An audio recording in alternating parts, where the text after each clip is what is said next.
ಕರ್ನಾಟಕದ ಸೋಮಪುರ ಜಿಲ್ಲಾ ನ್ಯಾಯಾಲಯದ 5ನೇ ಕೋರ್ಟ್ ರೂಂನಲ್ಲಿ ಅಂದು ಯಾವುದೋ ಒಂದು ವಿಚಿತ್ರವಾದ ಕರಗಿದ ಮೇಣದ ಬತ್ತಿಯಂತೆ ಹರಡಿಕೊಂಡ ನೀರವ ಮೌನವಿತ್ತು. ಹೊರಗಡೆ ಸುಡುಬಿಸಿಲಿನ ಝಳವಿದ್ದರೂ ಒಳಗೆ ಮಾತ್ರ ಎಸಿ ಗಾಳಿಯ ತಂಪಿನ ಜೊತೆಗೆ ಒಂದು ರೀತಿಯ ಉಸಿರುಕಟ್ಟುವ ಒತ್ತಡವಿತ್ತು. ಪ್ರತಿಯೊಬ್ಬ ವಕೀಲರು, ಕಿರಿಯ ಜೂನಿಯರ್ಗಳು, ದಾವೆದಾರರು ಮತ್ತು ಸಾರ್ವಜನಿಕರು ತಮ್ಮ ತಮ್ಮ ನಿಗದಿತ ಜಾಗದಲ್ಲಿ ಉಸಿರು ಬಿಗಿ ಹಿಡಿದು ಕುಳಿತಿದ್ದರು. ಅಂದು ಆ ಕೋರ್ಟ್ನಲ್ಲಿ ವಾರಗಳ ಕಾಲ ಮುಂದುವರೆದಿದ್ದ ಒಂದು ದೊಡ್ಡ ಹಣಕಾಸಿನ ಹಗರಣದ ಅಂತಿಮವಾದ ಪ್ರತಿವಾದಗಳು ನಡೆಯಬೇಕಿತ್ತು. ವಾತಾವರಣವೆಲ್ಲ ದೊಡ್ಡ ದೊಡ್ಡ ಶಬ್ದಗಳಿಂದ, ಕಾಗದ ಪತ್ರಗಳ ಪೇಪರ್ಗಳ ಸದ್ದಿನಿಂದ, ಗದ್ದಲದಿಂದ ಕೂಡಿರಬೇಕಿತ್ತು. ಆದರೆ ಅಲ್ಲಿ ಮಾತ್ರ ಸಾವಿನ ಮನೆಯಂತಹ ಮೌನ ಆವರಿಸಿತ್ತು. ಅಷ್ಟರಲ್ಲೇ ಕೋರ್ಟಿನ ಭಾರವಾದ ಮಹಾಗಾತ್ರದ ಮರದ ಬಾಗಿಲುಗಳು ನಿಧಾನವಾಗಿ ತೆರೆದುಕೊಂಡವು. ಆ ಸದ್ದು ಇಡೀ ಕೋರ್ಟ್ ರೂಂನಲ್ಲಿದ್ದ ಎಲ್ಲರ ಗಮನವನ್ನು ಆ ಕಡೆಗೆ ಸೆಳೆಯಿತು. ಬಾಗಿಲಿನ ಮಧ್ಯೆ ಒಬ್ಬ ವೃದ್ಧ ವ್ಯಕ್ತಿ ನಿಂತಿದ್ದನು. ಆತನ ಮೈಮೇಲೆ ಇದ್ದದ್ದು ಹರಿದು ಹೋಗಿ ಧೂಳು ಹಿಡಿದು ಎಲ್ಲೆಲ್ಲಿಯೋ ಕಲೆ ಬಿದ್ದಿದ್ದ ಹಳೆಯ ಬಟ್ಟೆಗಳು. ತಲೆಯ ಮೇಲೆ ಯಾವುದೇ ಅಚ್ಚುಕಟ್ಟಿಲ್ಲದೆ ಚೆಲ್ಲಾಪಿಲ್ಲಿಯಾಗಿ ಬೆಳೆದ ಬಿಳಿಗೂದಲುಗಳು ಮತ್ತು ಹಳ್ಳಬಿದ್ದ ಕಣ್ಣುಗಳು ಆತನ ದೈಹಿಕ ದಯನೀಯತೆಯನ್ನು ಸ್ಪಷ್ಟವಾಗಿ ಸಾರುತ್ತಿದ್ದವು. ಆತ ಬೇರೆ ಯಾರೂ ಅಲ್ಲ, ಪ್ರತಿದಿನ ಸೋಮಪುರ ಕೋರ್ಟ್ ಗೇಟ್ನ ಆಚೆ ಇರುವ ಪುರಾತನ ಆಂಜನೇಯ ಸ್ವಾಮಿ ದೇವಸ್ಥಾನದ ಮೆಟ್ಟಿಲುಗಳ ಮೇಲೆ ಕುಳಿತು ಭಿಕ್ಷೆ ಬೇಡುವ ಒಬ್ಬ ಅಸಹಾಯಕ ವೃದ್ಧ ಭಿಕ್ಷುಕ. ಆ ವೃದ್ಧ ಕೋರ್ಟ್ ಒಳಗೆ ಕಾಲಿಡುತ್ತಿದ್ದಂತೆ ಅಲ್ಲಿ ಸೇರಿದವರ ಮುಖಗಳಲ್ಲಿ ಅಸಹನೆ ಮತ್ತು ಅಸಹ್ಯದ ಭಾವನೆಗಳು ಸ್ಪಷ್ಟವಾಗಿ ಕಾಣಿಸತೊಡಗಿದವು. ಇವನಿಗೇನು ಇಲ್ಲಿ ಕೆಲಸ? ಯಾವುದೋ ಹುಚ್ಚು ಹಿಡಿದ ಭಿಕ್ಷುಕ ಒಳಗೆ ಬಂದಿದ್ದಾನೆ, ಕೋರ್ಟಿನ ನಿಯಮಗಳು ಗೊತ್ತಾಗುವುದಿಲ್ಲವೇ ಎಂಬಂತೆ ಕೆಲವರು ತುಟಿಪೀಟಿಲೆಂದು ಮೂಗು ಮುರಿದರು. ವಕೀಲರು ತಮ್ಮ ಹೈಕ್ಲಾಸ್ ಕೋಟುಗಳನ್ನು ಸರಿಪಡಿಸಿಕೊಳ್ಳುತ್ತಾ ಆತನನ್ನು ತಲೆತಿರುಗಿಯೂ ನೋಡದಂತೆ ತಿರಸ್ಕಾರದ ದೃಷ್ಟಿ ಬೀರಿದರು. ಕೋರ್ಟ್ ಸಿಬ್ಬಂದಿಯೊಬ್ಬರು ಆ ವೃದ್ಧನನ್ನು ಹೊರಗೆ ಕಳುಹಿಸಲು ಮುಂದಾಗುತ್ತಿದ್ದರು. ಆದರೆ ಅದೇ ನಿಮಿಷದಲ್ಲಿ, ಅದೇ ಸೆಕೆಂಡಿನಲ್ಲಿ ಇಡೀ ಕೋರ್ಟಿನ ಚರಿತ್ರೆಯಲ್ಲಿ ಯಾರೂ ಎಂದಿಗೂ ನಿರೀಕ್ಷಿಸದ ಒಂದು ಕಲ್ಪನಾತೀತ ದೃಶ್ಯ ಸಂಭವಿಸಿತು. ಪೀಠದ ಮೇಲಿರುವ ಎತ್ತರದ ಕುರ್ಚಿಯಲ್ಲಿ ಕುಳಿತಿದ್ದ ಮುಖ್ಯ ನ್ಯಾಯಾಧೀಶರು ಜಸ್ಟಿಸ್ ಅಯಾನ್ ಶಂಕರ್, ಯಾರು ತಮ್ಮ ಕಟ್ಟುನಿಟ್ಟಾದ, ನಿರ್ದಾಕ್ಷಿಣ್ಯವಾದ ಮತ್ತು ಯಾರ ಮುಖಕ್ಕೂ ಹೆದರದ ನಿಷ್ಪಕ್ಷಪಾತ ತೀರ್ಪುಗಳಿಗೆ ಇಡೀ ರಾಜ್ಯದಲ್ಲಿ ಹೆಸರುವಾಸಿಯಾಗಿದ್ದರೋ, ಅವರು ಯಾವುದೇ ಮುನ್ಸೂಚನೆ ಇಲ್ಲದೆ ಹಠಾತ್ ತಮ್ಮ ಕುರ್ಚಿಯಿಂದ ಎದ್ದು ನಿಂತರು. ಅವರ ಆ ದಿಢೀರ್ ಎದ್ದು ನಿಲ್ಲುವಿಕೆಯಿಂದಾಗಿ ಅವರ ಮೈಮೇಲಿನ ಕಪ್ಪು ಗೌನು ಸ್ವಲ್ಪ ಅಲುಗಾಡಿತು. ಇಡೀ ಕೋರ್ಟ್ ರೂಂ ಒಂದೇ ಕ್ಷಣದಲ್ಲಿ ಸ್ತಬ್ಧವಾಯಿತು. ವಕೀಲರು ಕೈಯಲ್ಲಿದ್ದ ಪೆನ್ನುಗಳನ್ನು ಹಾಗೆಯೇ ಬಿಟ್ಟು ಬೆರಗುಗೊಂಡು ನ್ಯಾಯಾಧೀಶರನ್ನು ನೋಡಿದರು. ಗುಮಾಸ್ತನ ಕೈಯಲ್ಲಿದ್ದ ಕಡತಗಳು ಕೆಳಗೆ ಬೀಳುವಷ್ಟರ ಮಟ್ಟಿಗೆ ಆಘಾತಕ್ಕೊಳಗಾದನು. ದೊಡ್ಡ ದೊಡ್ಡ ಮ್ಯಾಜಿಸ್ಟ್ರೇಟ್ಗಳು ಮತ್ತು ಸೀನಿಯರ್ ಅಡ್ವೊಕೇಟ್ಗಳು ಪರಸ್ಪರ ಮುಖ ನೋಡಿಕೊಂಡರು. ಯಾಕೆ ಒಬ್ಬ ನ್ಯಾಯಾಧೀಶರು ಹರಿದ ಬಟ್ಟೆ ಧರಿಸಿದ, ಸಮಾಜದಿಂದ ತಿರಸ್ಕರಿಸಲ್ಪಟ್ಟ ಒಬ್ಬ ಸಾಮಾನ್ಯ ಭಿಕ್ಷುಕನಿಗಾಗಿ ತಮ್ಮ ಉನ್ನತ ಪೀಠದಿಂದ ಎದ್ದು ನಿಂತರು? ಆ ಕೋರ್ಟ್ ರೂಂನಲ್ಲಿ ಯಾರಿಗೂ ಅದರ ಹಿಂದಿನ ಮರ್ಮ ಅರ್ಥವಾಗಲಿಲ್ಲ. ಎಲ್ಲರ ಕಣ್ಣುಗಳು ವಿಸ್ತಾರವಾಗಿ ತೆರೆದುಕೊಂಡವು. ನ್ಯಾಯಾಧೀಶರ ಮುಖದಲ್ಲಿ ಆಕ್ರೋಶವಿರಲಿಲ್ಲ, ಬದಲಿಗೆ ಆಳವಾದ ದುಃಖ, ನಡುಕ ಮತ್ತು ಯಾರೂ ಊಹಿಸಲು ಸಾಧ್ಯವಿಲ್ಲದ ವಿಚಿತ್ರವಾದ ಗೌರವದ ಭಾವ ಸ್ಪಷ್ಟವಾಗಿ ಎದ್ದು ಕಾಣುತ್ತಿತ್ತು. ಸಮಯ ಅಲ್ಲಿಯೇ ನಿಂತು ಹೋದಂತೆ ಭಾಸವಾಯಿತು. ಸೋಮಪುರ ನ್ಯಾಯಾಲಯದ ಆವರಣದ ಎಡಭಾಗದಲ್ಲಿರುವ ಆ ಹಳೆಯ ಆಂಜನೇಯ ಸ್ವಾಮಿ ದೇವಸ್ಥಾನದ ಪ್ರಾಂಗಣದ ಕಲ್ಲುಬಂಡೆಗಳ ಮೇಲೆಯೇ ಆ ವೃದ್ಧನ ಇಡೀ ಪ್ರಪಂಚವಿತ್ತು. ಪ್ರತಿದಿನ ಬೆಳಿಗ್ಗೆ ಸರಿಯಾಗಿ ಸೂರ್ಯನ ಕಿರಣಗಳು ಭೂಮಿಯನ್ನು ಸ್ಪರ್ಶಿಸುವ ಮುನ್ನವೇ, ಅಂದರೆ ಕತ್ತಲು ಸರಿಯುವ ವೇಳೆಗೆ, ಆ ವೃದ್ಧ ಅಲ್ಲಿಗೆ ಬಂದು ಕುಳಿತುಕೊಳ್ಳುತ್ತಿದ್ದರು. ಸ್ಥಳೀಯರಿಗೆ ಆತನ ನಿಜವಾದ ಹೆಸರೇನು ಎಂಬುದು ಎಂದಿಗೂ ತಿಳಿಯಲಿಲ್ಲ. ಕೆಲವರು ಪ್ರೀತಿಯಿಂದ ಅಥವಾ ಅಣಕದಿಂದ ಆತನನ್ನು ಬಾಬು ಎಂದು ಕರೆಯುತ್ತಿದ್ದರು. ಇನ್ನು ಕೆಲವರು ಮಾನಸಿಕ ಸ್ಥಿಮಿತ ಕಳೆದುಕೊಂಡ ಹುಚ್ಚನೆಂದುಕೊಂಡು ಕಡೆಗಣಿಸಿ ಮುಂದೆ ಹೋಗುತ್ತಿದ್ದರು. ಆತನ ಬಳಿ ಇದ್ದದ್ದು ಒಂದೇ ಒಂದು ಹಳೆಯದಾದ ತುಕ್ಕು ಹಿಡಿದ ತಗಡಿನ ಬಟ್ಟಲು. ಆದರೆ ದಿನವಿಡೀ ಬಿಸಿಲು, ಮಳೆ ಎನ್ನದೆ ಅಲ್ಲಿ ಕುಳಿತರೂ ಆ ಬಟ್ಟಲಿನಲ್ಲಿ ಬೀಳುತ್ತಿದ್ದದ್ದು 2-3 ನಾಣೆಗಳು ಮಾತ್ರ. ಹೆಚ್ಚಿನ ಸಮಯ ಆ ಬಟ್ಟಲು ಬರಿದಾಗಿಯೇ ಇರುತ್ತಿತ್ತು. ಆದರೂ ಆತನ ಮುಖದಲ್ಲಿ ಎಂದಿಗೂ ಹಸಿವಿನ ಅಥವಾ ಬಡತನದ ಗೋಳಾಟಕ್ಕಿಂತ ಮಿಗಿಲಾದ ಒಂದು ವಿಚಿತ್ರವಾದ ಗಾಂಭೀರ್ಯವಿತ್ತು. ಬೆನ್ನು ಮೂಳೆ ವಯಸ್ಸಿನ ಭಾರಕ್ಕೆ ಮತ್ತು ಕಷ್ಟಗಳಿಗೆ ಬಗ್ಗಿ ಹೋಗಿದ್ದರೂ ಆತ ಕುಳಿತುಕೊಳ್ಳುವಾಗ ಮಾತ್ರ ಸದಾ ನೇರವಾಗಿ ಬೆನ್ನು ನೆಟ್ಟಗೆ ಮಾಡಿ ಒಂದು ನಿರ್ದಿಷ್ಟ ಘನತೆಯಿಂದ ಕುಳಿತುಕೊಳ್ಳುತ್ತಿದ್ದ. ಆತನ ಕಣ್ಣುಗಳ ಆಳದಲ್ಲಿ ಒಂದು ರೀತಿಯ ತೀವ್ರವಾದ ಸೆಳೆತಿತ್ತು. ದಿನವಿಡೀ ಬರುವ ಜನರನ್ನು, ಓಡಾಡುವ ವಕೀಲರನ್ನು, ಕೋರ್ಟ್ ಗೇಟ್ ಒಳಗೆ ಹೋಗುವ ಪೊಲೀಸ್ ಜೀಪುಗಳನ್ನು ಆತ ದೃಷ್ಟಿ ತೆಗೆಯದೆ ನೋಡುತ್ತಲೇ ಇರುತ್ತಿದ್ದ. ಆ ಕಣ್ಣುಗಳಲ್ಲಿ ದೈನ್ಯತೆ ಇರಲಿಲ್ಲ, ಬದಲಿಗೆ ಯಾರನ್ನೋ ಹುಡುಕುತ್ತಿರುವ ಅಥವಾ ಮರೆತು ಹೋದ ಯಾವುದೋ ಒಂದು ದೊಡ್ಡ ಸತ್ಯವನ್ನು ಜಗತ್ತಿಗೆ ಕೂಗಿ ಹೇಳಬೇಕೆಂದು ಹಪಹಪಿಸುತ್ತಿರುವ ತೀವ್ರ ತುಡಿತವಿತ್ತು. ಯಾರಿಗೂ ಆತನ ಆ ನೋವಿನ ಆಳ ತಿಳಿಯುತ್ತಿರಲಿಲ್ಲ. ಯಾರಾದರೂ ದಯೆ ತೋರಿ 1-2 ರೂಪಾಯಿಗಳನ್ನು ಹಾಕಿದರೆ ಆತ ಹಣವನ್ನು ನೋಡುವುದಿಲ್ಲ, ಬದಲಿಗೆ ಆ ವ್ಯಕ್ತಿಯ ಮುಖವನ್ನು ಒಮ್ಮೆ ತೂರಿಕೊಳ್ಳುವಂತೆ ನೋಡುತ್ತಿದ್ದ. ಆ ನೋಟದಲ್ಲಿ ಯಾವುದೋ ಮೌನವಾದ ಪ್ರಶ್ನೆ ಅಡಗಿರುತ್ತಿತ್ತು. ನನ್ನ ಈ ಸ್ಥಿತಿಗೆ ಕಾರಣರಾದವರು ಯಾರು ಗೊತ್ತೇ ಎನ್ನುವಂತೆ. ಯಾರೂ ಊಹಿಸಲು ಅರದ ಆ ಹಳೆಯ ಕಥೆಯ ನೆನಪುಗಳು ಮಾತ್ರ ಆ ವೃದ್ಧನ ಮನಸ್ಸಿನಲ್ಲಿ ದಿನವಿಡೀ ಅಲೆಯಾಗಿ ಅಪ್ಪಳಿಸುತ್ತಿದ್ದವು. ಆ ದೇವಸ್ಥಾನದ ಮೆಟ್ಟಿಲುಗಳೇ ಆತನಿಗೆ ಜೈಲಾಗಿ, ನ್ಯಾಯಾಲಯವೇ ಆತನ ಕಣ್ಣೀರಿನ ಸಾಕ್ಷಿಯಾಗಿ ವರ್ಷಗಳು ಕಳೆದು ಹೋಗಿದ್ದವು. ಆದರೆ ಆ ದಿನದ ಪರಿಸ್ಥಿತಿ ಬೇರೆಯೇ ಇತ್ತು. ಕೋರ್ಟ್ ಒಳಗೆ ತನ್ನನ್ನು ಕರೆಯಲು ಬಂದ ಆ ಪೊಲೀಸ್ ಕಾನ್ಸ್ಟೇಬಲ್ ಹೆಜ್ಜೆಯ ಸದ್ದು ಕೇಳುತ್ತಿದ್ದಂತೆ ಆ ವೃದ್ಧನ ಎದೆಯಲ್ಲಿ ಎಲ್ಲೋ ಆಳದಲ್ಲಿ ಮುಚ್ಚಿಹೋಗಿದ್ದ ಜ್ವಾಲಾಮುಖಿ ಒಂದೇ ಸಮನೆ ಭುಗಿಲೇಳಲು ಸಿದ್ಧವಾಯಿತು. ಅದೇ ಸಮಯದಲ್ಲಿ ಸೋಮಪುರ ಜಿಲ್ಲಾ ನ್ಯಾಯಾಲಯದ 5ನೇ ಕೋರ್ಟ್ ರೂಂನ ಒಳಗೆ ವಾತಾವರಣವು ಸಂಪೂರ್ಣವಾಗಿ ಭಿನ್ನವಾಗಿತ್ತು. ಅಂದು ರಾಜ್ಯದಲ್ಲೇ ದೊಡ್ಡ ಸಂಚಲನ ಸೃಷ್ಟಿಸಿದ್ದ ಬಹುಕೋಟಿ ರೂಪಾಯಿಗಳ ರಿಯಲ್ ಎಸ್ಟೇಟ್ ಮತ್ತು ಜಮೀನು ಒತ್ತುವರಿ ಹಗರಣದ ಅಂತಿಮ ವಿಚಾರಣೆ ನಡೆಯುತ್ತಿತ್ತು. ರಾಜಕೀಯ ನಾಯಕರು, ಪ್ರಭಾವಿ ಬಿಲ್ಡರ್ಗಳು ಮತ್ತು ದೊಡ್ಡ ದೊಡ್ಡ ಬ್ಯೂಸಿನೆಸ್ಮನ್ಗಳು ಈ ಪ್ರಕರಣದಲ್ಲಿ ಆರೋಪಿಗಳಾಗಿ ನಿಂತಿದ್ದರು. ಕೋರ್ಟ್ ರೂಂನ ಒಳಗೆ ಬೃಹತ್ ಕಡತಗಳ ರಾಶಿ ಬಿದ್ದಿತ್ತು. ಮುಖಂಡರ ಪರವಾಗಿ ವಾದಿಸಲು ರಾಜ್ಯದ ನಾನಾ ಮೂಲೆಗಳಿಂದ ಬಂದ ಖ್ಯಾತನಾಮ ಸೀನಿಯರ್ ವಕೀಲರು ತಮ್ಮ ಇಂಗ್ಲಿಷ್ ವಾದಗಳಿಂದ ಕೋರ್ಟ್ ಕೊಠಡಿಯನ್ನು ಗಿಜುಗುಡುವಂತೆ ಮಾಡಿದ್ದರು. ಹೊರಗಡೆ ನೂರಾರು ಪತ್ರಕರ್ತರು, ಟಿವಿ ಕ್ಯಾಮೆರಾಗಳು ಮತ್ತು ಜನಸಾಗರವೇ ಜಮಾಯಿಸಿತ್ತು. ಯಾರ ಬಾಯಲ್ಲಿ ಕೇಳಿದರೂ ಆ ಹಗರಣದ ಚರ್ಚೆಯೇ ಇತ್ತು. ಪೀಠದ ಮೇಲಿರುವ ಜಸ್ಟಿಸ್ ಅಯಾನ್ ಶಂಕರ್ ಅವರು ಅಂತಹ ಹೈಪ್ರೊಫೈಲ್ ಒತ್ತಡದ ನಡುವೆಯೂ ಅತ್ಯಂತ ಪ್ರಶಾಂತವಾಗಿ ಕುಳಿತು ವಕೀಲರು ಮಂಡಿಸುತ್ತಿದ್ದ ವಾದಗಳನ್ನು ಕೂಲಂಕಷವಾಗಿ ಆಲಿಸುತ್ತಾ ಪ್ರಮುಖ ಅಂಶಗಳನ್ನು ತಮ್ಮ ಡೈರಿಯಲ್ಲಿ ನೋಟ್ ಮಾಡಿಕೊಳ್ಳುತ್ತಿದ್ದರು. ಅವರ ಮುಖದಲ್ಲಿ ಯಾವುದೇ ಪೂರ್ವಗ್ರಹ ಪೀಡಿತ ಭಾವವಿರಲಿಲ್ಲ. ಕೇವಲ ಸತ್ಯವನ್ನು ಶೋಧಿಸುವ ತೀವ್ರ ಹಸಿವು ಮಾತ್ರ ಅಲ್ಲಿ ಗೋಚರಿಸುತ್ತಿತ್ತು. ವಕೀಲರೊಬ್ಬರು ಗಟ್ಟಿಯಾದ ದನಿಯಲ್ಲಿ ಸಾಕ್ಷ್ಯಗಳನ್ನು ಓದಿ ಹೇಳುತ್ತಾ ನ್ಯಾಯಾಧೀಶರ ಗಮನ ಸೆಳೆಯಲು ಪ್ರಯತ್ನಿಸುತ್ತಿದ್ದ ಆ ಭರಾಟೆಯಲ್ಲಿ ಇದ್ದಕ್ಕಿದ್ದಂತೆ ಜಸ್ಟಿಸ್ ಅಯಾನ್ ಶಂಕರ್ ಅವರ ಕೈಯಲ್ಲಿದ್ದ ಪೆನ್ನು ನಿಧಾನವಾಗಿ ನಿಂತುಹೋಯಿತು.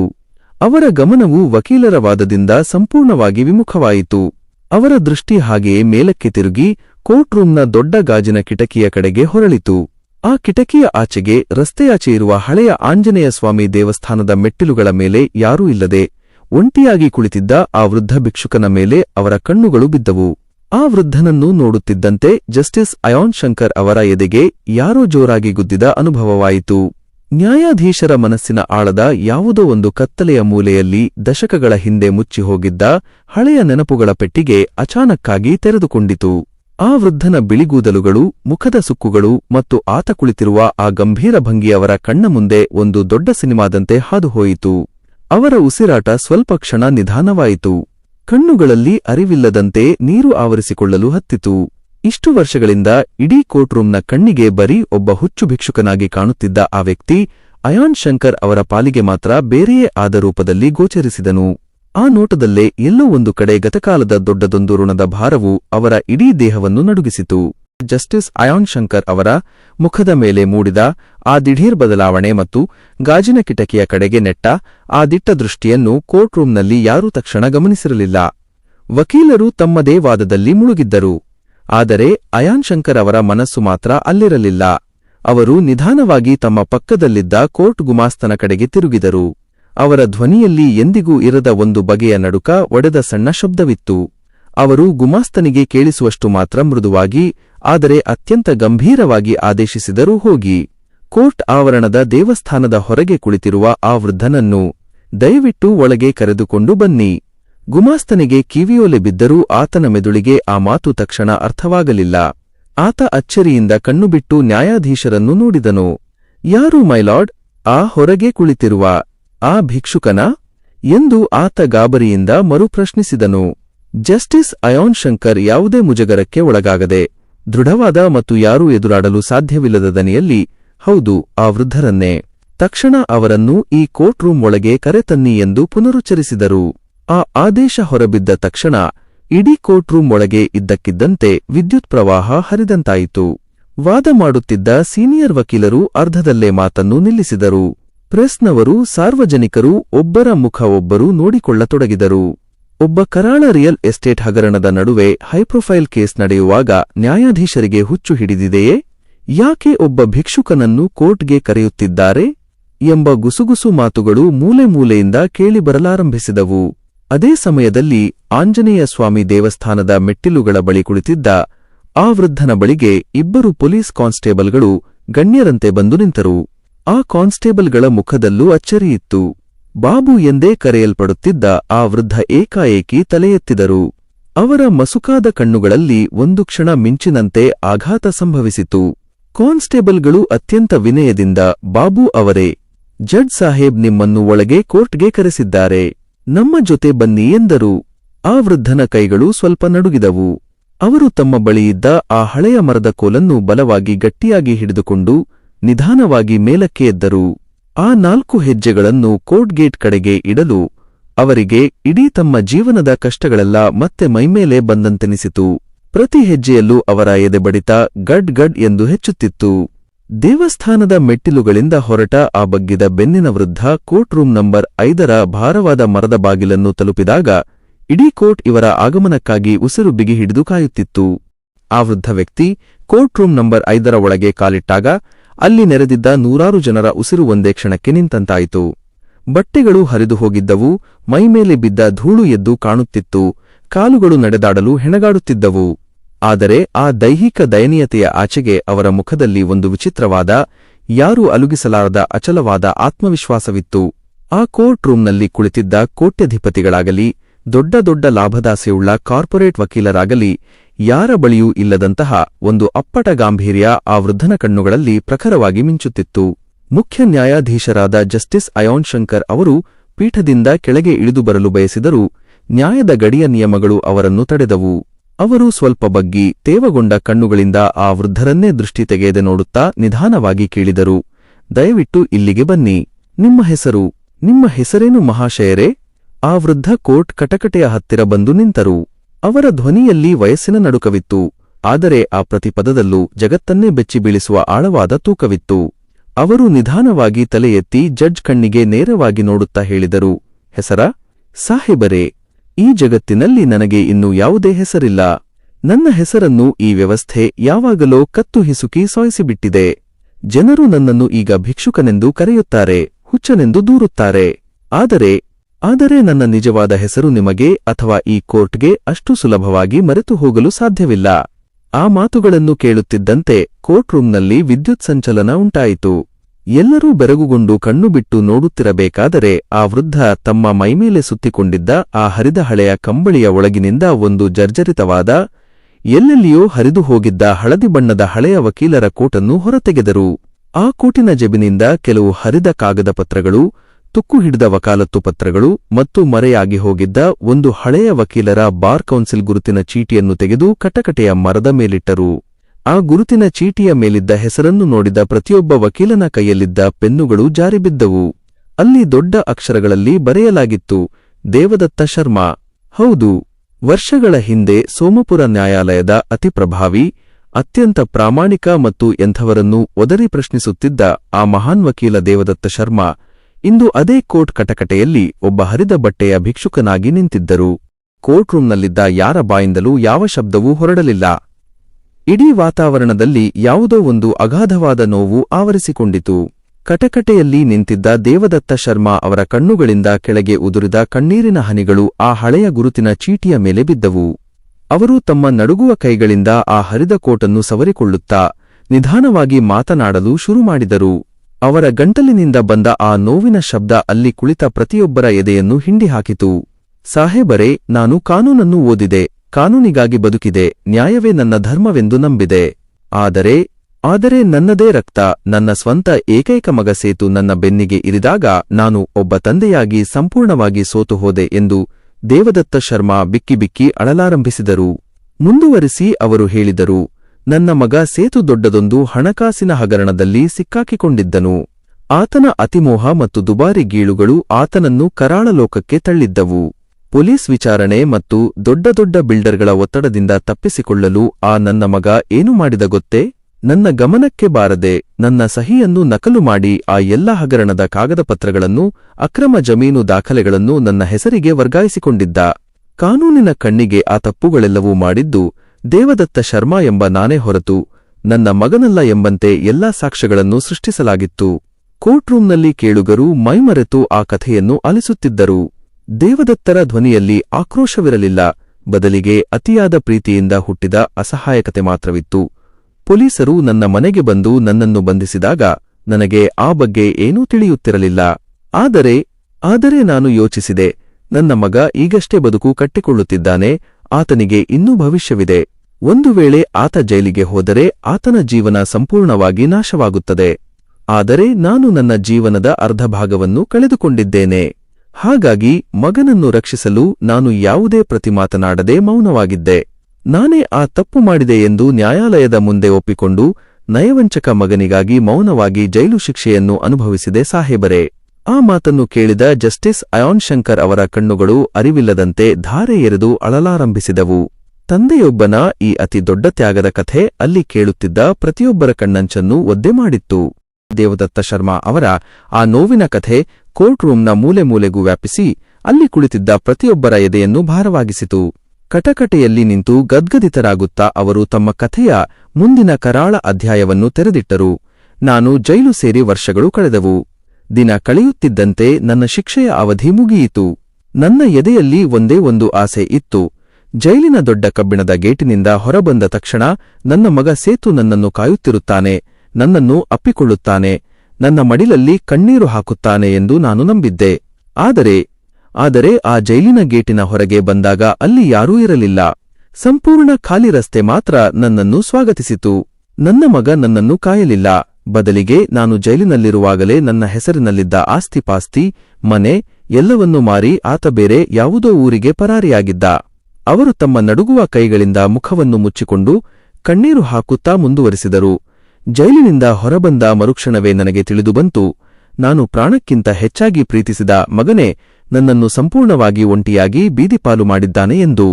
ನನಗೆ ವಕೀಲ ವೃತ್ತಿಯಿಲ್ಲ, ವಾಸಿಸಲು ಮನೆಯಿಲ್ಲ, ತಿನ್ನಲು ಅನ್ನವಿಲ್ಲ. ಕಡೆಗೆ ನನ್ನ ಹೆಮ್ಮೆ, ನನ್ನ ಸ್ವಾಭಿಮಾನ ಎಲ್ಲವೂ ಧೂಳೀಪಟವಾಯಿತು. ದಿಕ್ಕು ತೋಚದೆ ಅಲೆದಾಡಿದ ನಾನು ಕೊನೆಗೆ ನನ್ನ ಜೀವನದ ಅತಿ ಹೆಚ್ಚು ಕಾಲ ಕಳೆದ, ನಾನು ನ್ಯಾಯಕ್ಕಾಗಿ ಹೋರಾಡಿದ ಅದೇ ಸೋಮಪುರ ನ್ಯಾಯಾಲಯದ ಹೊರಗಿನ ದೇವಸ್ಥಾನದ ಮೆಟ್ಟಿಲುಗಳ ಮೇಲೆ ಬಂದು ಕುಳಿತುಕೊಳ್ಳಬೇಕಾಯಿತು. ಅದೇ ನನ್ನ ಕೊನೆಯ ವಿಳಾಸವಾಯಿತು ಸಾಹೇಬರೇ. ದೇವದತ್ತ ಶರ್ಮಾ ಅವರು ಮಾತನ್ನು ಮುಗಿಸಿದಾಗ ಕೋರ್ಟ್ ರೂಂನಲ್ಲಿ ಸಂಪೂರ್ಣ ಮೌನ ಆವರಿಸಿಕೊಂಡಿತ್ತು. ಆದರೆ ಆ ಮೌನದಲ್ಲಿ ಹಿಂದೆಂದೂ ಇಲ್ಲದಷ್ಟು ತೀವ್ರವಾದ ಪಶ್ಚಾತ್ತಾಪದ ಅಲೆ ಹಬ್ಬಿತ್ತು. ಕೆಲ ನಿಮಿಷಗಳ ಹಿಂದೆ ಅದೇ ವೃದ್ಧನನ್ನು ಹುಚ್ಚು ಭಿಕ್ಷುಕ ಎಂದು ಗೇಲಿ ಮಾಡಿ ಕಡೆಗಣ್ಣಿನಿಂದ ನೋಡಿದ್ದ ಅದೇ ಸೀನಿಯರ್ ವಕೀಲರು, ಜೂನಿಯರ್ಗಳು ಈಗ ನಾಚಿಕೆಯಿಂದ ತಲೆ ತಗ್ಗಿಸಿ ನಿಂತಿದ್ದರು.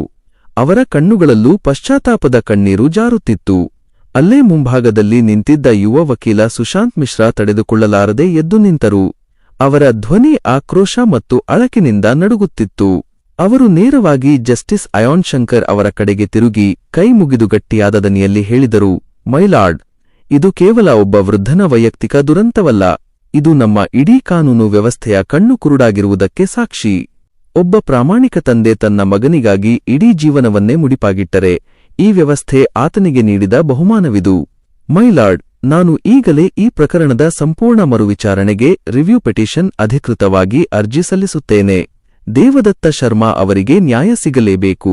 ಆ ಮಾತನ್ನು ಕೇಳಿದ ಕೂಡಲೇ ಜಸ್ಟಿಸ್ ಅಯಾನ್ ಶಂಕರ್ ಯಾವುದೇ ಕ್ಷಣವೂ ಯೋಚಿಸದೆ ತಕ್ಷಣವೇ ತಮ್ಮ ಗಂಭೀರ ಧ್ವನಿಯಲ್ಲಿ ಆದೇಶಿಸಿದರು, ಅರ್ಜಿಯನ್ನು ಸ್ವೀಕರಿಸಲಾಗಿದೆ. ಈ ಪ್ರಕರಣದ ಮರುವಿಚಾರಣೆಗೆ ಈ ಕ್ಷಣದಿಂದಲೇ ಮಂಜೂರಾತಿ ನೀಡಲಾಗಿದೆ. ಕೋಪ, ಆಕ್ರೋಶ ಮತ್ತು ಪಶ್ಚಾತ್ತಾಪದ ಅಲೆಯು ಇಡೀ ಕೋರ್ಟ್ ರೂಮ್ ಅನ್ನು ಆವರಿಸಿಕೊಂಡಿದ್ದ ಆ ಸಂದರ್ಭದಲ್ಲಿ ಪೀಠದ ಮೇಲಿದ್ದ ಮುಖ್ಯ ನ್ಯಾಯಾಧೀಶರಾದ ಜಸ್ಟಿಸ್ ಅಯಾನ್ ಶಂಕರ್ ಅವರ ಮೌನವು ಎಲ್ಲರಿಗಿಂತ ಹೆಚ್ಚು ತೀವ್ರವಾಗಿತ್ತು. ಅವರ ಕಣ್ಣುಗಳಿಂದ ಉದುರುತ್ತಿದ್ದ ಕಣ್ಣೀರು ನಿಲ್ಲುವ ಲಕ್ಷಣವಿರಲಿಲ್ಲ. ಅವರು ತಮ್ಮ ಕಪ್ಪು ಗೌನಿನ ತೋಳಿನಿಂದ ಮುಖವನ್ನು ಒರೆಸಿಕೊಳ್ಳುತ್ತಾ ಕಟಕಟೆಯಲ್ಲಿ ತಲೆ ಎತ್ತಿ ನಿಂತಿದ್ದ ದೇವದತ್ತ ಶರ್ಮಾ ಅವರ ಕಡೆಗೆ ದೃಷ್ಟಿನೆಟ್ಟರು. ಆ ದೃಷ್ಟಿಯಲ್ಲಿ ಕೇವಲ ಒಬ್ಬ ಜಡ್ಜನ ನೋಟವಿರಲಿಲ್ಲ. ಬದಲಿಗೆ ತಂದೆಯನ್ನು ಕಳೆದುಕೊಂಡ ಮಗನೊಬ್ಬನ ಅತೀವವಾದ ಆರ್ತತೆ ಮತ್ತು ಜೀವಮಾನದ ಅತಿದೊಡ್ಡ ಗುರುವನ್ನು ಈ ಸ್ಥಿತಿಯಲ್ಲಿ ನೋಡಿದಾಗ ಉಂಟಾಗುವ ತೀವ್ರವಾದ ಹೃದಯವಿದ್ರಾವಕ ನೋವಿತ್ತು. ಯಾರೂ ಊಹಿಸದ ಆ ಮಹತ್ವದ ಕ್ಷಣದಲ್ಲಿ ಜಸ್ಟಿಸ್ ಅಯಾನ್ ಶಂಕರ್ ಮೈಕನ್ನು ಹತ್ತಿರಕ್ಕೆಳೆದುಕೊಂಡು ನಡುಗುವ ಮತ್ತು ಗದ್ಗದಿತವಾದ ಧ್ವನಿಯಲ್ಲಿ ಮಾತನಾಡಲು ಶುರು ಮಾಡಿದರು. ಆ ಕೋರ್ಟ್ ರೂಂನಲ್ಲಿ ಕುಳಿತಿದ್ದ ಪ್ರತಿಯೊಬ್ಬರೂ ಉಸಿರು ಬಿಗಿ ಹಿಡಿದು ಆ ಧ್ವನಿಯನ್ನು ಆಲಿಸತೊಡಗಿದರು. ಇಂದಿಗೆ ಸರಿಯಾಗಿ 25 ವರ್ಷಗಳ ಹಿಂದೆ ಅಲಹಾಬಾದ್ ವಿಶ್ವವಿದ್ಯಾಲಯದ ಕಾನೂನು ವಿಭಾಗದ ಹಳೆದಿನಗಳು ನನ್ನ ನೆನಪಿಗೆ ಬರುತ್ತಿವೆ ಎಂದು ಅಯಾನ್ ಶಂಕರ್ ಮಾತು ಶುರು ಮಾಡಿದರು. ಅವರ ಧ್ವನಿ ಗರಗಸದಂತೆ ನಡುಗುತ್ತಿತ್ತು. ಅಂದು ಕಾನೂನಿನ ಎಬಿಸಿಡಿ ಕೂಡ ಸರಿಯಾಗಿ ಗೊತ್ತಿಲ್ಲದೆ ಅಧೈರ್ಯದಿಂದ ಬಂದು ನಿಂತಿದ್ದ ಒಬ್ಬ ಸಾಮಾನ್ಯ ವಿದ್ಯಾರ್ಥಿ ನಾನು. ನನ್ನ ಕೈಯಲ್ಲಿ ಫೀಸ್ ಕಟ್ಟಲು ಕೂಡ ಹಣವಿರಲಿಲ್ಲ. ಬದುಕಿನ ಹಾದಿ ಕಾಣದೆ ಕತ್ತಲಲ್ಲಿ ತೊಳಲಾಡುತ್ತಿದ್ದೆ. ಅಂತಹ ಸಂದರ್ಭದಲ್ಲಿ ನನ್ನ ಕೈ ಹಿಡಿದು, ಕಾನೂನು ಎನ್ನುವುದು ಬರೀ ಕಾಗದದ ತುಂಡಲ್ಲ, ಅದು ಅಸಹಾಯಕರ ಧ್ವನಿ ಎಂದು ನನಗೆ ಅಕ್ಷರಶಃ ಬದುಕಿನ ಪಾಠ ಹೇಳಿಕೊಟ್ಟ ಗುರು ಬೇರೆ ಯಾರೂ ಅಲ್ಲ. ಇಂದು ಅದೇ ಕಟಕಟೆಯಲ್ಲಿ ನಿಂತಿರುವ ಈ ಮಹಾನ್ ವಕೀಲ ದೇವದತ್ತ ಶರ್ಮಾ. ಆ ಮಾತುಗಳನ್ನು ಕೇಳುತ್ತಿದ್ದಂತೆ ಇಡೀ ಕೋರ್ಟ್ ಒಮ್ಮೆಲೆ ಬೆಚ್ಚಿಬಿದ್ದಿತು. ಜಸ್ಟಿಸ್ ಅಯಾನ್ ಶಂಕರ್ ಅವರು ದೇವದತ್ತ ಶರ್ಮಾ ಅವರ ನೇರ ವಿದ್ಯಾರ್ಥಿ ಎಂಬ ಸತ್ಯ ಅಲ್ಲಿ ತೆರೆದುಕೊಂಡಿತು. ಅಯಾನ್ ಶಂಕರ್ ತಮ್ಮ ಕಣ್ಣೀರನ್ನು ತಡೆಯಲಾರದೆ ಮುಂದುವರಿಸಿದರು. ನನ್ನ ಮೇಜಿನ ಮೇಲಿರುವ ಆ ಹಳೆಯ ಡೈರಿಯಲ್ಲಿ ಇಂದಿಗೂ ದೇವದತ್ತ ಸರ್ ಹೇಳಿದ ಆ ಸುವರ್ಣ ನುಡಿಗಳು ಅಚ್ಚಳಿಯದೆ ಬರೆಯಲ್ಪಟ್ಟಿವೆ. ವಕಾಲತ್ತನ್ನು ಕೇವಲ ಲಾಭದ ವ್ಯಾಪಾರವೆಂದು ತಿಳಿದರೆ ಅದು ಕೇವಲ ಒಂದು ಅಂಗಡಿಯಾಗುತ್ತದೆ. ಆದರೆ ಅದನ್ನೇ ಮನುಷ್ಯನ ಅಳಲಿನ ಧ್ವನಿ ಎಂದು ತಿಳಿದು ಹೋರಾಡಿದರೆ ಅದು ಈ ಭೂಮಿ ಮೇಲಿನ ಅತ್ಯಂತ ಪವಿತ್ರವಾದ ಪೂಜೆಯಾಗುತ್ತದೆ. ಅಂದು ಅವರು ನನಗೆ ಕಲಿಸಿದ ಆ ಪಾಠವೇ ನನ್ನನ್ನು ಇಂದು ಈ ಸ್ಥಾನದಲ್ಲಿ ಕೂರಿಸಿದೆ. ಆದರೆ ದೇವದತ್ತ ಸರ್, ನನ್ನದೇ ದೇಶದ ನನ್ನದೇ ನ್ಯಾಯ ವ್ಯವಸ್ಥೆಯ ಈ ನ್ಯಾಯಾಲಯದಲ್ಲಿ ನಿಮಗೆ ಇಂತಹ ಅನ್ಯಾಯ ನಡೆದು ಹೋಗಿದೆ ಎನ್ನುವುದನ್ನು ಜೀರ್ಣಿಸಿಕೊಳ್ಳಲು ನನ್ನ ಆತ್ಮವೇ ಒಪ್ಪುತ್ತಿಲ್ಲ. ಅವರು ತಮ್ಮ ಗಂಭೀರ ಪೀಠದಿಂದ ಎದ್ದು ನಿಂತು ಕೋರ್ಟ್ ನಿಯಮಗಳನ್ನು ಮೀರಿ ನೇರವಾಗಿ ಕಟಕಟೆಯ ಹತ್ತಿರ ಬಂದು ನಿಂತರು. ಪ್ರತಿಯೊಬ್ಬ ವಕೀಲರೂ ಸಾರ್ವಜನಿಕರೂ ಈ ಭಾವನಾತ್ಮಕ ಸನ್ನಿವೇಶವನ್ನು ಕಂಡು ಮೂಕಸ್ಮಿತರಾಗಿ ನೋಡುತ್ತಿದ್ದರು. ಅಯಾನ್ ಶಂಕರ್ ದೇವದತ್ತ ಶರ್ಮಾ ಅವರ ಕಡೆಗೆ ಕೈಮುಗಿದು ಗಟ್ಟಿಯಾದ ಅಚಲವಾದ ಧ್ವನಿಯಲ್ಲಿ ಘೋಷಿಸಿದರು, ಈ ಪ್ರಕರಣವನ್ನು ಇನ್ಯಾವುದೇ ಕಿರಿಯ ನ್ಯಾಯಾಲಯಕ್ಕೆ ಅಥವಾ ಬೇರೆ ಪೀಠಕ್ಕೆ ವರ್ಗಾಯಿಸುವ ಪ್ರಶ್ನೆಯೇ ಇಲ್ಲ. ಈ ಕ್ಷಣದಿಂದ ಈ ಪ್ರಕರಣದ ಪ್ರತಿಯೊಂದು ಕಡತವನ್ನು ಸ್ವತಃ ನಾನೇ ಜಸ್ಟಿಸ್ ಅಯಾನ್ ಶಂಕರ್ ಆಗಿ ಖುದ್ದಾಗಿ ವಿಚಾರಣೆ ನಡೆಸುತ್ತೇನೆ. ವಂಚನೆ ಎಸಗಿ ತಂದೆಯನ್ನು ಬೀದಿಪಾಲು ಮಾಡಿದ ಆ ಅಪರಾಧಿ ಮಗ ರಾಘವ್ ಅಥವಾ ಸೇತು ಎಲ್ಲೇ ಇರಲಿ, ಆತನನ್ನು ಎಳೆದು ತರುವ ಅತಿ ಕಠಿಣವಾದ ವಾರೆಂಟನ್ನು ನಾನು ಇದೀಗ ಹೊರಡಿಸುತ್ತಿದ್ದೇನೆ. ಜಸ್ಟಿಸ್ ಅಯಾನ್ ಶಂಕರ್ ಅವರ ಕಠಿಣ ಆದೇಶ ಮತ್ತು ರಾಜ್ಯಾದ್ಯಂತ ಪೊಲೀಸರಿಗೆ ನೀಡಿದ ತೀವ್ರವಾದ ನಿರ್ದೇಶನದ ಫಲವಾಗಿ ಕೇವಲ 3 ದಿನಗಳಲ್ಲಿ ಆ ಪ್ರಕರಣದ ತನಿಖೆ ವೇಗ ಪಡೆದುಕೊಂಡಿತು. ತಂದೆಯನ್ನು ಮೋಸ ಮಾಡಿ ಆಸ್ತಿಯನ್ನು ಕಬಳಿಸಿ ತಲೆಮರೆಸಿಕೊಂಡಿದ್ದ ಆ ಸ್ವಾರ್ಥಿ ಮಗ ಸೇತು ಕೊನೆಗೂ ಪೊಲೀಸರ ಬಲೆಗೆ ಬಿದ್ದನು. ಅಂದು ಸೋಮಪುರ ನ್ಯಾಯಾಲಯದಲ್ಲಿ ಆ ಹೈಪ್ರೊಫೈಲ್ ಪ್ರಕರಣದ ಅಂತಿಮ ವಿಚಾರಣೆಯ ಮಹತ್ವದ ಘಳಿಗೆ ಬಂದಿತ್ತು. ಇಡೀ ಕೋರ್ಟ್ ರೂಂನಲ್ಲಿ ಮುಳ್ಳಿನ ಮೇಲಿರುವಂತೆ ಎಲ್ಲರೂ ಉಸಿರು ಬಿಗಿ ಹಿಡಿದು ಕಾಯುತ್ತಿದ್ದರು. ಬಾಗಿಲು ತೆರೆದು ಕೋರ್ಟ್ ಒಳಗೆ ಪ್ರವೇಶಿಸಿದ ಸೇತುನ ಸ್ಥಿತಿ ಸಂಪೂರ್ಣವಾಗಿ ಬದಲಾಗಿತ್ತು. ಆತನ ಮೈಮೇಲೆ ಅಂದಿನಂತೆ ದುಬಾರಿ ಬ್ರಾಂಡೆಡ್ ಸೂಟಿತ್ತು, ಕೈಯಲ್ಲಿ ದುಬಾರಿ ಫೋನಿತ್ತು. ಆತನ ಮುಖದಲ್ಲಿ ಯಾವುದೇ ಪಶ್ಚಾತ್ತಾಪದ ನೆರಳಿರಲಿಲ್ಲ. ಬದಲಿಗೆ ನನ್ನನ್ನು ಇಲ್ಲಿಗೆ ಕರೆತರಲು ಇಷ್ಟು ನಾಟಕವಾಗಬೇಕಿತ್ತೆ ಎನ್ನುವಂತಹ ದುರಂಕಾರದ ಹಮ್ಮು ಆತನ ಹೆಜ್ಜೆಯಲ್ಲಿ ಎದ್ದು ಕಾಣುತ್ತಿತ್ತು. ತಾನು ಮಾಡಿರುವ ಕೃತ್ಯದಿಂದ ತನ್ನ ವೃದ್ಧ ತಂದೆ ಕೋರ್ಟ್ ಗೇಟ್ ಹೊರಗೆ ಭಿಕ್ಷುಕನಾಗಿ ಬದುಕಬೇಕಾಯಿತು ಎಂಬ ಕನಿಷ್ಠ ಕಲ್ಪನೆಯೂ ಆತನಿಗೆ ಇರಲಿಲ್ಲ. ಆದರೆ ಕಟಕಟೆಯ ಹತ್ತಿರ ಬಂದು ನಿಂತಾಗ ಆತನ ಕಣ್ಣುಗಳು ನೇರವಾಗಿ ಎದುರಿಗೆ ನೋಡಿದವು. ಅಲ್ಲಿ ಕಟಕಟೆಯ ಮತ್ತೊಂದು ಮೂಲೆಯಲ್ಲಿ ಅದೇ ಹರಿದ ಬಟ್ಟೆಗಳಲ್ಲಿ ಬಿಳಿಗೂದಲುಗಳು ಚಲ್ಲಾಪಿಲ್ಲಿಯಾಗಿ ಹರಡಿಕೊಂಡಿದ್ದ ಕಣ್ಣೀರಿನಿಂದ ಒಣಗಿದ ಮುಖದೊಂದಿಗೆ ತನ್ನದೇ ಸ್ವಂತ ತಂದೆ ದೇವದತ್ತ ಶರ್ಮಾ ನಿಂತಿದ್ದರು. ಆ ಮಗನ ಕಣ್ಣುಗಳು ಒಮ್ಮೆಲೆ ತಂದೆಯ ಮೇಲೆಯೇ ಸ್ಥಿರವಾಯಿತು. ತಂದೆಯ ಆ ದಯನೀಯ ಸ್ಥಿತಿಯನ್ನು ನೋಡಿಯೂ ಆತನ ಮುಖದಲ್ಲಿ ಸ್ವಲ್ಪವೂ ಕರಗುವಿಕೆ ಉಂಟಾಗಲಿಲ್ಲ. ಪೀಠದ ಮೇಲಿದ್ದ ಜಸ್ಟಿಸ್ ಅಯಾನ್ ಶಂಕರ್ ಅವರ ಕಣ್ಣುಗಳು ಅಗ್ಗಿಜುಕದಂತೆ ಕೆಂಪಗಾಗಿದ್ದವು. ಅವರ ಮುಖದಲ್ಲಿ ಅತಿಯಾದ ಆಕ್ರೋಶ ಮತ್ತು ಅಸಹ್ಯದ ಭಾವವಿತ್ತು. ಅವರು ಮೈಕನ್ನು ಹತ್ತಿರಕ್ಕಿಳಿದುಕೊಂಡು ಕೋರ್ಟ್ ರೂಂ ಮಾರ್ದನಿಸುವಂತೆ ಗಂಭೀರವಾದ ಸಿಡಿಲಿನಂತಹ ಧ್ವನಿಯಲ್ಲಿ ವಿಚಾರಣೆಯನ್ನು ಆರಂಭಿಸಿದರು. ಸೇತು, ನಿಲ್ಲಿಸು ನಿನ್ನ ಆ ದುರಂಕಾರದ ನೋಟವನ್ನು.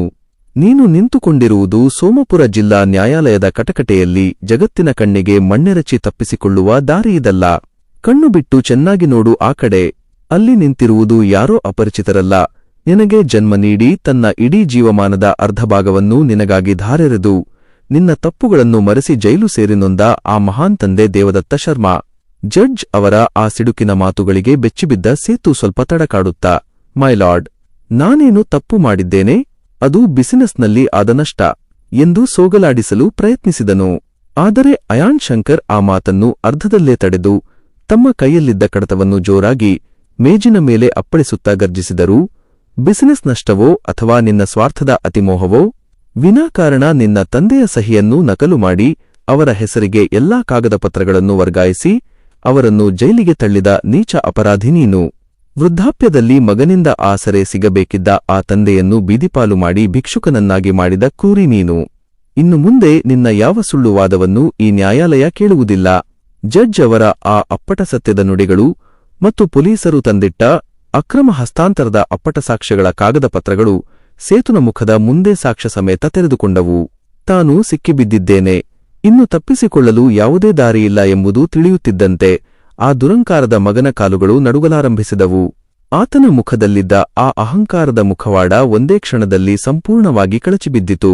ಕೋಟ್ ಕಟಕಟೆಯ ಕಂಬವನ್ನು ಗಟ್ಟಿಯಾಗಿ ಹಿಡಿದುಕೊಂಡು ಆತ ಬಿಕ್ಕಿ ಬಿಕ್ಕಿ ಅಳುತ್ತಾ ತನ್ನ ಎಲ್ಲಾ ತಪ್ಪನ್ನು ನ್ಯಾಯಾಲಯದ ಮುಂದೆ ಒಪ್ಪಿಕೊಳ್ಳಲು ಆರಂಭಿಸಿದನು. ಸೇತು ತನ್ನ ಎಲ್ಲಾ ಅಪರಾಧಗಳನ್ನು ಮತ್ತು ತಂದೆಯ ಸಹಿಯನ್ನು ನಕಲು ಮಾಡಿ ವಂಚನೆ ಎಸಗಿದ್ದ ಕೃತ್ಯವನ್ನು ಕೋರ್ಟ್ ಕಟಕಟೆಯಲ್ಲಿ ನಿಂತು ಸಂಪೂರ್ಣವಾಗಿ ಒಪ್ಪಿಕೊಂಡ ತಕ್ಷಣ ಇಡೀ ಕೋರ್ಟ್ ರೂಂನಲ್ಲಿ ಒಂದು ಕ್ಷಣ ಭಾರವಾದ ಮೌನ ಆವರಿಸಿಕೊಂಡಿತು. ಸತ್ಯದ ಮುಖವಾಡ ಕಳಚಿಬಿದ್ದು ಪಾಪದ ಅರಿವಾಗಿ ಮಗ ತಲೆ ತಗ್ಗಿಸಿ ನಿಂತಿದ್ದನು. ಪೀಠದ ಮೇಲಿದ್ದ ಮುಖ್ಯ ನ್ಯಾಯಾಧೀಶರಾದ ಜಸ್ಟಿಸ್ ಅಯಾನ್ ಶಂಕರ್ ಅವರು ಆ ಕಡತಗಳನ್ನು ಮತ್ತೊಮ್ಮೆ ಕಣ್ಣು ಹಾಯಿಸಿ ತಮ್ಮ ಗಂಭೀರ ಹಾಗೂ ಸ್ಪಷ್ಟವಾದ ಧ್ವನಿಯಲ್ಲಿ ಐತಿಹಾಸಿಕ ತೀರ್ಪನ್ನು ಓದಲು ಶುರು ಮಾಡಿದರು. ಕಾನೂನಿನ ಕಣ್ಣಿಗೆ ಪ್ರತಿಯೊಬ್ಬರೂ ಸಮಾನರು. ಆದರೆ ಅನ್ಯಾಯಕ್ಕೊಳಗಾದ, ಸ್ವಾರ್ಥಿಗಳಿಂದ ವಂಚಿಸಲ್ಪಟ್ಟು ಬೀದಿಪಾಲಾದ ಒಬ್ಬ ಪ್ರಾಮಾಣಿಕ ಮನುಷ್ಯನ ಅಳಲಿಗೆ ನ್ಯಾಯ ಒದಗಿಸುವುದು ಈ ಪೀಠದ ಅತಿ ಮುಖ್ಯ ಕರ್ತವ್ಯವಾಗಿದೆ. ಈ ನ್ಯಾಯಾಲಯದ ದಾಖಲೆಗಳು, ಸಾಕ್ಷ್ಯಾಧಾರಗಳು ಮತ್ತು ಸ್ವತಃ ಆರೋಪಿಯ ತಪ್ಪೊಪ್ಪಿಗೆಯ ಆಧಾರದ ಮೇಲೆ ದೇವದತ್ತ ಶರ್ಮಾ ಅವರ ಮೇಲಿನ ಎಲ್ಲಾ ಸುಳ್ಳು ಆರೋಪಗಳು ಮತ್ತು ಕಳಂಕಗಳನ್ನು ಸಂಪೂರ್ಣವಾಗಿ ತಳ್ಳಿಹಾಕಲಾಗುತ್ತಿದೆ. ದೇವದತ್ತ ಶರ್ಮಾ ಅವರನ್ನು ಈ ಕ್ಷಣದಿಂದಲೇ ಸಂಪೂರ್ಣವಾಗಿ ನಿರ್ದೋಷಿ ಎಂದು ಈ ನ್ಯಾಯಾಲಯ ಘೋಷಿಸುತ್ತದೆ. ಆ ತೀರ್ಪು ಪ್ರಕಟವಾಗುತ್ತಿದ್ದಂತೆ ಕೋರ್ಟ್ ರೂಂನಲ್ಲಿ ಸೇರಿದ ಜನರ ಹರ್ಷೋದ್ಗಾರ ಮುಗಿಲು ಮುಟ್ಟಿತು. ಜಡ್ಜ್ ಮುಂದುವರಿಸಿ ಕಠಿಣ ಆದೇಶ ಹೊರಡಿಸಿದರು. ಮಗ ಸೇತು ನಡೆಸಿದ ವಂಚನೆಯಿಂದ ದೇವದತ್ತ ಶರ್ಮಾ ಅವರು ಕಳೆದುಕೊಂಡ ಎಲ್ಲಾ ಆಸ್ತಿಪಾಸ್ತಿಗಳನ್ನು ಮುಂದಿನ 7 ದಿನಗಳ ಒಳಗೆ ಅವರ ಹೆಸರಿಗೆ ಮರುಸ್ಥಾಪಿಸಬೇಕು. ಜೊತೆಗೆ ಈ ವ್ಯವಸ್ಥೆಯ ನಿರ್ಲಕ್ಷ್ಯದಿಂದ ಒಬ್ಬ ಹಿರಿಯ ವಕೀಲರಿಗೆ ಉಂಟಾದ ಮಾನನಷ್ಟಕ್ಕಾಗಿ ರಾಜ್ಯ ಸರ್ಕಾರವು ಪರಿಹಾರಧನವನ್ನು ನೀಡಬೇಕು. ಅತಿ ಮುಖ್ಯವಾಗಿ ದೇವದತ್ತ ಶರ್ಮಾ ಅವರ ವಕೀಲ ವೃತ್ತಿಯ ಪರವಾನಗಿಯನ್ನು, ಬಾರ್ ಲೈಸೆನ್ಸ್ ಅತ್ಯಂತ ಗೌರವಪೂರ್ವಕವಾಗಿ ತಕ್ಷಣವೇ ಮರುಸ್ಥಾಪಿಸಲಾಗುತ್ತಿದೆ. ಆ ತೀರ್ಪಿನ ಮಾತುಗಳು ಮುಗಿಯುತ್ತಿದ್ದಂತೆ ಜಸ್ಟಿಸ್ ಅಯಾನ್ ಶಂಕರ್ ತಮ್ಮ ಗಂಭೀರ ಪೀಠದಿಂದ ಎದ್ದು ನಿಂತರು. ಅವರು ತಮ್ಮ ಕಪ್ಪು ಗೌನನ್ನು ಸರಿಪಡಿಸಿಕೊಳ್ಳುತ್ತಾ ಪೀಠದ ಮೆಟ್ಟಿಲುಗಳನ್ನು ಇಳಿದು ನೇರವಾಗಿ ಕಟಕಟೆಯ ಹತ್ತಿರ ಬಂದರು. ಅಲ್ಲಿಯವರೆಗೆ ಅತಿ ಧೈರ್ಯದಿಂದ ನಿಂತಿದ್ದ ಆ ವೃದ್ಧ ದೇವದತ್ತ ಶರ್ಮಾ ಅವರ ಕಣ್ಣುಗಳು ಮತ್ತೆ ಒದ್ದೆಯಾದವು. ಅಯಾನ್ ಶಂಕರ್ ನೇರವಾಗಿ ದೇವದತ್ತರ ಹತ್ತಿರ ಬಂದು ಯಾರೂ ನಿರೀಕ್ಷಿಸದಂತೆ ಅವರ ಮುಂದೆ ತಲೆಬಾಗಿ ಕೈಮುಗಿದು ಗದ್ಗದಿತರಾದ ಧ್ವನಿಯಲ್ಲಿ ಹೇಳಿದರು, ದೇವದತ್ತ ಸರ್, ಇಂದು ನಾನು ಯಾವುದೇ ಹೊಸ ತೀರ್ಪನ್ನು ನೀಡಿಲ್ಲ. ಇಷ್ಟು ವರ್ಷಗಳು ತಡವಾದರೂ ನನ್ನ ಬದುಕಿನ ಮೊದಲ ಗುರುವಾಗಿ ನನಗೆ ಅಕ್ಷರ ಮತ್ತು ಧರ್ಮ ಕಲಿಸಿದ ನಿಮಗೆ ನಾನು ಸಲ್ಲಬೇಕಿದ್ದ ಜೀವಮಾನದ ಋಣವನ್ನು ಮಾತ್ರ ತೀರಿಸಿದ್ದೇನೆ. ಇಂದು ನನ್ನ ಜಡ್ಜ್ ಕುರ್ಚಿಯ ಅಧಿಕಾರಕ್ಕಿಂತ ನಿಮ್ಮ ಶಿಷ್ಯನಾಗಿ ನಿಮ್ಮ ಕಣ್ಣೀರು ಒರೆಸುವ ಅವಕಾಶ ಸಿಕ್ಕಿದ್ದೇ ನನಗೆ ಅತಿ ದೊಡ್ಡ ಗೌರವ. ದೇವದತ್ತ ಶರ್ಮಾ ತಮ್ಮ ನಡುಗುವ ಕೈಗಳಿಂದ ಅಯಾನ್ ಶಂಕರ್ ಅವರ ತಲೆಯನ್ನು ಸವರಿ ಕಣ್ಣೀರು ತುಳುಕುವ ನಗುವಿನೊಂದಿಗೆ ಹೇಳಿದರು, ಅಯಾನ್, ನೀನು ಇಂದು ಕೇವಲ ಈ ರಾಜ್ಯದ ಒಬ್ಬ ಶ್ರೇಷ್ಠ ನ್ಯಾಯಾಧೀಶರಲ್ಲ, ಬದಲಿಗೆ ಭೂಮಿ ಮೇಲೆ ಧರ್ಮವನ್ನು ಉಳಿಸಿದ ಅಪ್ಪಟ ಮನುಷ್ಯ ಎಂದು ನಿರೂಪಿಸಿದೆ. ನನ್ನ ಹೋರಾಟ ವ್ಯರ್ಥವಾಗಲಿಲ್ಲ. ಆ ಕೋರ್ಟ್ ರೂಂನ ಕಿಟಕಿಯಿಂದ ಹೊರಗೆ ಬಿದ್ದ ಸೂರ್ಯನ ಬಂಗಾರದ ಕಿರಣಗಳು ಆ ಗುರು ಶಿಷ್ಯರ ಮೇಲೆ ಪ್ರಖರವಾಗಿ ಬೆಳಗಿದವು. ಕಣ್ಣೀರು, ನೋವು, ವಂಚನೆ ಮತ್ತು ವರ್ಷಗಳ ಕತ್ತಲನ್ನು ಮೀರಿ ಅಂತಿಮವಾಗಿ ಸತ್ಯ ಮತ್ತು ನ್ಯಾಯವೇ ಗೆದ್ದಿತು ಎನ್ನುವ ಸಂದೇಶದೊಂದಿಗೆ ಇಡೀ ಕಥೆ ಮಂಗಳ ಹಾಡಿತು. ಚರಿತ್ರೆಯ ಪುಟಗಳನ್ನು ತಿರುವಿ ಹಾಕಿದರೆ ನಮಗೆ ಅದೆಷ್ಟೋ ಕಥೆಗಳು ಸಿಗುತ್ತವೆ. ಆದರೆ ಕೆಲವು ಕಥೆಗಳು ನಮ್ಮ ಎಲುಬಿನ ಮಜ್ಜೆಯೊಳಗೆ ಇಳಿದು ನಮ್ಮ ಆತ್ಮಸಾಕ್ಷಿಯನ್ನೇ ಒಮ್ಮೆ ತಟ್ಟಿ ಎಚ್ಚರಿಸುತ್ತವೆ. ದೇವದತ್ತ ಶರ್ಮಾ ಮತ್ತು ಸೇತು ಅವರ ಈ ಹೃದಯವಿದ್ರಾವಕ ಕಥೆಯು ಕೇವಲ ಒಬ್ಬ ತಂದೆ ಮತ್ತು ಮಗನ ವೈಯಕ್ತಿಕ ದುರಂತವಲ್ಲ, ಇದು ನಮ್ಮ ಇಂದಿನ ಆಧುನಿಕ ಸಮಾಜದ ಕನ್ನಡಿ, ನಮ್ಮ ಬದುಕಿನ ದಾರಿ ತಪ್ಪುತ್ತಿರುವ ಮೌಲ್ಯಗಳ ಗಂಭೀರ ವಿಮರ್ಶೆ. ಈ ಸುದೀರ್ಘ ಕಥೆಯು ನಮಗೆ ಬದುಕಿನ ಅತಿ ದೊಡ್ಡ ಪಾಠಗಳನ್ನು ಕಲಿಸುತ್ತದೆ. 1. ರಕ್ತ ಸಂಬಂಧಗಳಿಗಿಂತ ಪ್ರಾಮಾಣಿಕತೆ ಮತ್ತು ನೈತಿಕತೆ ದೊಡ್ಡದು. ಇಂದಿನ ಸ್ಪರ್ಧಾತ್ಮಕ ಜಗತ್ತಿನಲ್ಲಿ ಜನರು ಹಣ, ಆಸ್ತಿ ಮತ್ತು ಅಧಿಕ ಹೆಸರಕ್ಕಾಗಿ ಎಂತಹ ಕೀಳುಮಟ್ಟಕ್ಕೂ ಇಳಿಯುತ್ತಿದ್ದಾರೆ. ಹೆತ್ತು ಬೆಳೆಸಿದ ತಂದೆ ತಾಯಿಯ ಬೆನ್ನಿಗೆ ಇರಿಯಲು ಕೂಡ ಹಿಂದೆ ಮುಂದೆ ನೋಡುವುದಿಲ್ಲ. ಆದರೆ ದೇವದತ್ತ ಶರ್ಮಾ ತಮ್ಮ ಇಡೀ ಜೀವನವನ್ನು ಮೌಲ್ಯಗಳಿಗಾಗಿ ಮುಡಿಪಾಗಿಟ್ಟರು. ಮಗನ ತಪಸ್ಸಿಗೆ ಬೆಲೆ ಕೊಟ್ಟು ತಾವೇ ಜೈಲುಪಾಲಾದರು. ಪ್ರೀತಿ ಎಂದರೆ ಕೇವಲ ಒಡನಾಟವಲ್ಲ, ಅದು ಸ್ವಾರ್ಥರಹಿತ ತ್ಯಾಗ ಎಂಬುದನ್ನು ಆ ವೃದ್ಧ ತಂದೆ ಜಗತ್ತಿಗೆ ಸಾಬೀತುಪಡಿಸಿದರು. 2. ಅಹಂಕಾರ ಮತ್ತು ಸ್ವಾರ್ಥಕ್ಕೆ ಅಂತಿಮವಾಗಿ ಸೋಲು ಕಟ್ಟಿಟ್ಟ ಬುತ್ತಿ. ಸೇತು ತಾನು ಮಾಡಿದ ಮೋಸದಿಂದ ಕ್ಷಣಿಕವಾಗಿ ಐಷಾರಾಮಿ ಜೀವನವನ್ನು ಪಡೆದುಕೊಂಡಿರಬಹುದು ಎಂದುಕೊಂಡಿದ್ದನು. ಆದರೆ ತಂದೆಯ ಕಣ್ಣೀರು ಮತ್ತು ಸತ್ಯದ ಅಗ್ನಿಪರೀಕ್ಷೆಯ ಮುಂದೆ ಆತನ ದುರಂಕಾರ, ಆತನ ಸೂಟು ಬೂಟುಗಳು, ಆತನ ಹಣವೆಲ್ಲವೂ ಭಸ್ಮವಾಗಿ ಹೋದವು. ತಪ್ಪು ಮಾಡಿದವನು ಎಷ್ಟೇ ಮರೆಮಾಚಿಕೊಳ್ಳಲು ಪ್ರಯತ್ನಿಸಿದರೂ ಯಾವುದೋ ಒಂದು ಮೂಲೆಯಿಂದ ಸತ್ಯವು ಹೆಡೆಯೆತ್ತಿ ನಿಂತೇ ತೀರುತ್ತದೆ. ಅಪರಾಧ ಮತ್ತು ವಂಚನೆಗೆ ಎಂದಿಗೂ ಶಾಶ್ವತ ಗೆಲುವಿಲ್ಲ. 3. ವ್ಯವಸ್ಥೆಯ ಕತ್ತಲಲ್ಲಿ ಸತ್ಯದ ಜ್ಯೋತಿ ಎಂದಿಗೂ ಆರುವುದಿಲ್ಲ. ಕೆಲವೊಮ್ಮೆ ಕಾನೂನಿನ ದಾರಿಗಳು ನಿಧಾನವಾಗಬಹುದು, ನ್ಯಾಯ ಸಿಗಲು ವರ್ಷಗಳೇ ಕಳೆಯಬಹುದು, ದೇವದತ್ತ ಶರ್ಮಾ ಭಿಕ್ಷುಕನಾಗುವಷ್ಟು ಪರಿಸ್ಥಿತಿ ಹದಗೆಡಬಹುದು. ಆದರೆ ಅಂತಿಮವಾಗಿ ಸತ್ಯ ಮತ್ತು ಧರ್ಮವೇ ಜಯಗಳಿಸುತ್ತದೆ ಎಂಬುದಕ್ಕೆ ಈ ಕಥೆಯೇ ಸಾಕ್ಷಿ. ಜಸ್ಟಿಸ್ ಅಯಾನ್ ಶಂಕರ್ ರೂಪದಲ್ಲಿ ಬಂದ ಆ ನ್ಯಾಯದ ದೀಪವು ಎಷ್ಟೇ ಕತ್ತಲು ಕವಿದರೂ ಪ್ರಾಮಾಣಿಕತೆಯ ಬೆಳಕನ್ನು ನಂದಿಸಲು ಯಾರಿಂದಲೂ ಸಾಧ್ಯವಿಲ್ಲ ಎಂಬುದನ್ನು ತೋರಿಸಿಕೊಟ್ಟಿತು. ಬದುಕಿಗೊಂದು ಕಿವಿಮಾತು. ಸ್ನೇಹಿತರೆ, ನಾವೆಲ್ಲರೂ ಈ ಸಮಾಜದಲ್ಲಿ ಬದುಕುತ್ತಿದ್ದೇವೆ. ನಾವು ಸಂಪಾದಿಸುವ ಹಣ, ಕಾರು, ಬಂಗಲೆ ಯಾವುದೂ ನಮ್ಮೊಂದಿಗೆ ಶಾಶ್ವತವಾಗಿರುವುದಿಲ್ಲ.